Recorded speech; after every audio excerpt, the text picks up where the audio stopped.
last week, I joined 1/3 of this chamber in taking the oath of office so that we could start a new term of Congress and to celebrate what it means to be able to say, this is our new start. We've got 2 years. Let's see what we're going to do with this Congress. And while taking that oath to support and to defend the Constitution and to defend our freedoms, I really felt and thought about what an honor it is to represent the people of the great state of Tennessee. Now, over the last 6 years, I have fought vigorously to bring the voice of the people of Tennessee to this chamber, to make certain that their thoughts and their wishes and their values were brought forward, and that we made the effort to defend faith, family, freedom, hope, and opportunity, not only for Tennesseans, but for all Americans. And I will tell you, we were able to get so much done over the last 6 years. And much of it was done by working with colleagues across the aisle, by taking these great ideas from Tennessee, bringing them here, and saying, how do we distill this so that it becomes a policy that is going to positively impact and make better the lives of Tennesseans and all Americans. Now, in Tennessee, we have a lot of veterans, and there are 2 provisions that I was able to shepherd through and get signed into law. One is the VA Veteran Caregivers Act. And of course, as our veterans have returned from wars, as caregivers from their families have stepped up to assist them, there were basically some gaps that needed to be filled in. We did that. We also passed legislation strengthening the VA Cybersecurity Act. I was so pleased that that got signed into law to make certain that the identities and the health care information, the benefit information of our veterans is going to be protected. In Tennessee, we have a big military presence. Fort Campbell primarily sits in Tennessee. We have the Naval Station over in Millington, right outside of Memphis. We have Oak Ridge National Labs. The Air Force has Arnold Engineering and Development in Tullahoma. And I was successful in pushing forward to end President Biden's COVID vaccine mandate on our military communities. And every year, in addition to achieving that, every year, Mr. President, you and I have worked tirelessly together to make certain that our military assets, our National Guard, our active duty, were well covered in the NDAA. There's also been a foreign policy issue, a couple of them that I've paid close attention to. One is strengthening our ties with Israel and standing with our allies like Taiwan and assisting them as we stand up to what I call the axis of evil: Russia, China, Iran, and North Korea. And one of the bipartisan measures that I brought forward after China took control of Hong Kong was to make certain that we supported internet freedom and that we blocked the export of crowd control equipment to China, and China controlled Hong Kong and barred the FAA from buying drones from U.S. adversaries. Now, these provisions became law and they strengthen our national security. We also fought to end the modern-day slavery of human trafficking, especially with my Bipartisan Report Act and the Project Safe Childhood Act. Both of those signed into law last year. And standing up for women with the Speak Out Act, Senator Gillibrand and I worked diligently on that. The Women's Suffrage Centennial Commemorative Coin Act. And also, Senator Baldwin and I just got across the finish line the Women's Suffrage National Monument Location Act. And I will tell you, Mr. President, so many people were absolutely shocked to find out that there has never been a monument in this city that recognized women's suffrage. We have also worked to confirm judges to the federal bench, including Justice Amy Coney Barrett, and of course we all know that led to the overturning of the Roe decision and the Chevron decision, two decisions that will impact our nation. We worked with the first Trump administration to protect life and to bar federal funds from going to Planned Parenthood.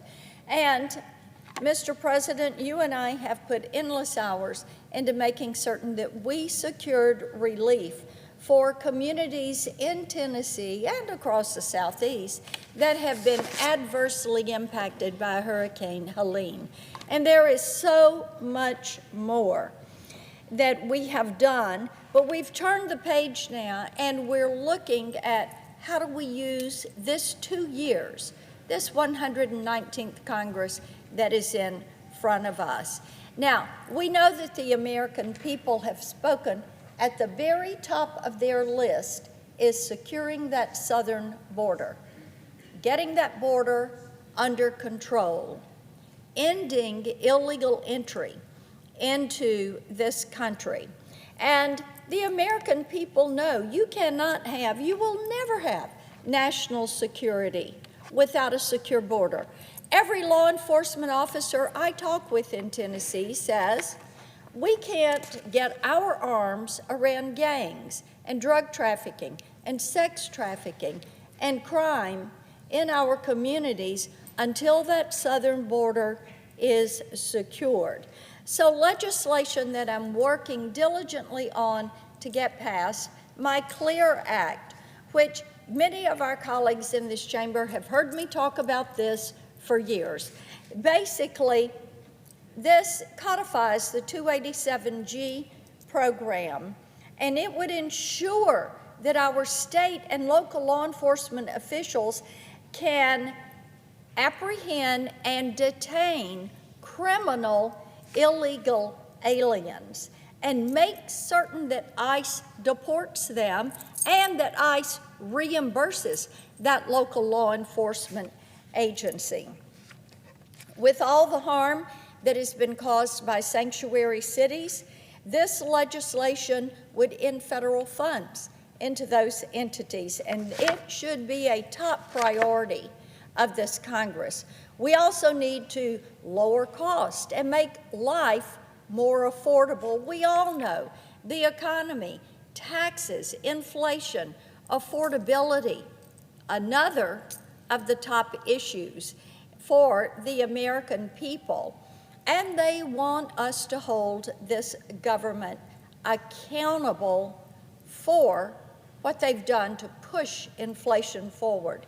It means that we need to make permanent the 2017 Trump tax cuts. That created the strongest economy in decades, and it truly spurred new investment in Tennessee and across the country. It also means slashing this out-of-control spending and making certain that we rein in this lawless bureaucracy that makes life worse for so many Tennesseans and Americans. President Trump is tackling this problem.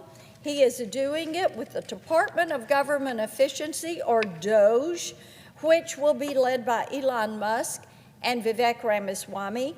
And with my DOGE acts, Congress can play a crucial role in ensuring their reforms last beyond the Trump administration. You know, Mr. President, the American people want us to change how the federal government does business.